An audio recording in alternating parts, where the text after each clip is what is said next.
Hi now. I am once again on Monday, and we have a lot to talk about. Trying to get things situated, trying to sort of figure things out.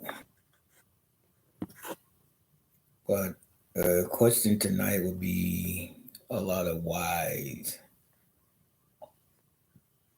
since we are discussing the whys.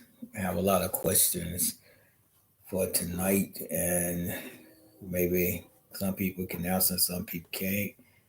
But the main thing we have to ask the questions tonight to figure out, to my viewpoint, I'm saying that as we look at today and we look at Congress, we look at the Senate, we look at the government itself, we look at the states, we look at the judicial branch, and we look at all of that, and we see there's a crack in our organization and dealing with the most important thing, why that one man seemed to have destroyed at least, I would say, 35% of the accountability of the United States. I give it 35, probably higher if I really dig that we have got to a point as the United States going to a position that we can be broke, we can be successful. For a country that was number one and pretty much most of everything that was had a statistic or status to it, that now we are at a point that we see ourselves looking at country that we saw with dictatorship, that's no law, people getting away with everything. Now, my wife for that one is, how can we let one man destroy the whole country? So I say that because there's a lot of things that take place. We can pinpoint at the Senate, we can pinpoint at the representatives, but it all come down and making that decision. Do we want our country to fail like it is? And most people say we will survive. Sometimes it look like we'll survive, but I don't think the United States will. The next, I'm just gonna say the next 3 years. I don't think that the United States will hold in the ground within the next 3 years. We have let one man sort of destroy our economy, destroy our relationship with foreign country, destroy the relationship with the judicial branch, destroy the relationship with the states. Because if anything, I would think the states will stand up for what is right, meaning the government, the attorney general, state and representative and senate. So we look at all that, and now we're at a point that can we be as as we are now? We have to make that decision. So in making that decision, we have to come to a point of the why. So we talk about the why we letting one man destroy our country, and I know that judges have a reason, judges have a motive in what they do. But sometimes you have to do what you got to do and take the hit for it, and that's it. At least you did your part. You can't put as well. He gonna overcome it anyway. No, he's not gonna overcome it. We all been to this in this state for since we started in 2023, 24. We saw the downfall. It beginning to happen. Even with the Project 2025, we look at the downfall, and then we were subject in the Senate had to take the hit for this. The Republican, all of them should be sanctioned because most of every appointee that was chosen to be in the administration shouldn't have been nowhere near the government, because how they look at things, how they live their own life, how they made the decision, what we claim that they did. We claim that they were white national in some type of organization. They should never be there. If they anywhere near white supremacy, they should never be in the government. Even if we look at Donald Trump, he should never been president when he entertaining white nationalists and all of that. That should never been. But we understand the people voted, but people got to look at a better choice than the president. So now we're gonna go to the why. Why the Senate doing what they doing? We don't understand it. We can't have a definition for it because it's so far past our mind. Because either they think that the Democratic gonna be sweetheart and go by the rules of law, or however, that's okay. Just like, and I read the saw the video that Obama said they should toughen up. We say that, and I'm not against the former president. I'm not, gonna talk too much on that. But somewhere down the line, we're gonna have to get to a point that we're gonna have to set things in order, because what the Republican taught us, if we learn from it, that it doesn't matter what we do or how we do it, they're gonna try to do what they want to do. If they can stay in power, they'll do it, and we understand that now. So, what Democrats should do when they get both houses, I'm gonna say both houses, the Senate, the Representative, or Congress, we have to make that choice, or they have to make that choice. Why they in? Do much they can. We have to set aside the bipartisan. When things need to be done, it need to be done, because that doesn't mean nothing. Uh, when I look at bipartisan, I mean that everybody had an equal right to vote on the law. If they said no or yeah, that's fine. They had that opportunity to vote on it. That's bipartisan law. It doesn't matter if they vote yes or no. It doesn't matter. As long as they had that opportunity to vote on the bill, they can say no all day, but it's bipartisan. Now, what can be partisan? What the Republican pulled on, I think it was like 2 days ago. Well, it was in the past, recently, that they voted on the bill and voted not on the bill, but voted on a legislation that the Democratic when nowhere president, they didn't need to vote, I assume, but they voted on it. One of the committees, they voted on it, and now that's partisan. When the Democrats they have an opportunity to vote on it and discuss their viewpoint. Now we could look at that and not and grab hold to that. That's partisan. Bipartisan when you have the opportunity to vote. I don't see where it be that if they vote no, that's fine. They voted bipartisan. What would take place with me?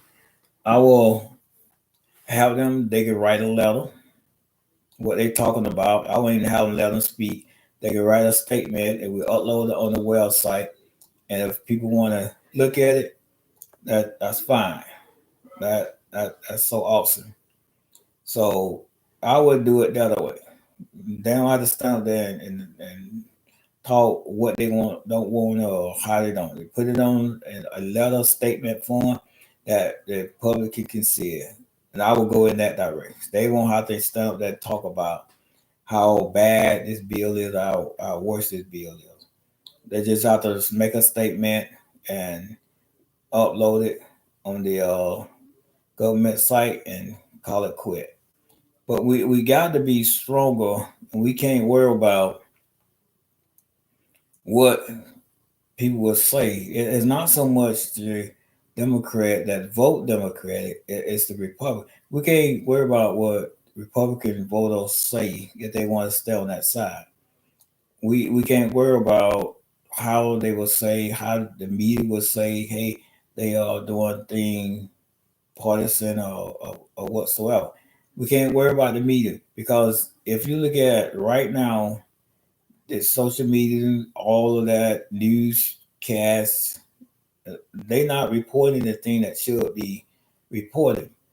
Now, if you got one person that going against the judges should be in jail now have been called to you know contempt and something has to take place. Somebody should be like going to jail like right now, especially as lawyer.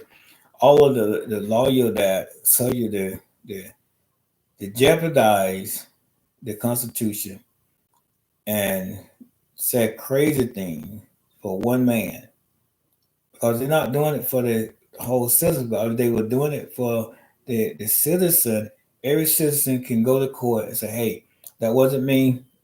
I don't know how they got this. It was false, and walk out of there with nothing.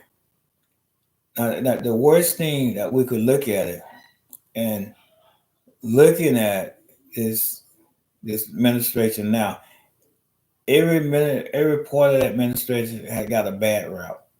And here we are trying to deal with a person with bad routes. That whole administration, we can go from the head down to the lowest person. So we have to look at that thing, or look at those things that what's taking place, and we have to hold them accountable for. We cannot keep sitting down and say, "Okay, it's gonna get better." And especially the lawyer, they taking everything to court. I'll get to a point that court system they have to stop. Especially judge can make a statement say it's bogus and throw it out and be done with it. Despite the political everything that political that the news can say or what they can say or what the press secretary can say, it shouldn't even matter because when you go out in the public, you speak saying that this is why we did it. It was a bogus. It was a something that shouldn't have came in front of the judge. So we have to do that. I believe that if you look in the lower courts and see some stuff, I'm quite sure the judge will throw stuff out saying that it's bogus, it's nothing to it. I'm not going to entertain it and just put it away and don't even worry about it.